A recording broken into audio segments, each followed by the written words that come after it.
कोणीतरी हे म्हणतो की आम्ही JCB ला स्वतः घेऊन जाऊन हे पाडू करके, हे गुंडा राज नाही आहे तर काय आहे?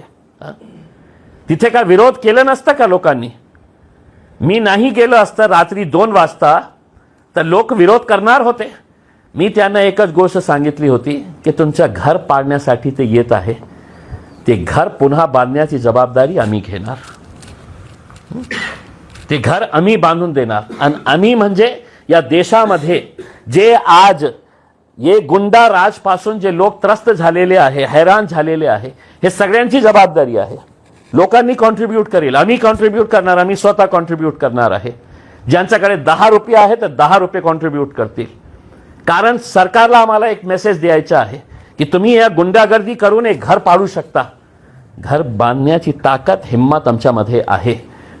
आणि ज्या माणसाचा तुम्ही घर पाडलेले आहे ते आत्तापर्यंत त्याला दोषी ठरवण्यात आलेला नाही आहे.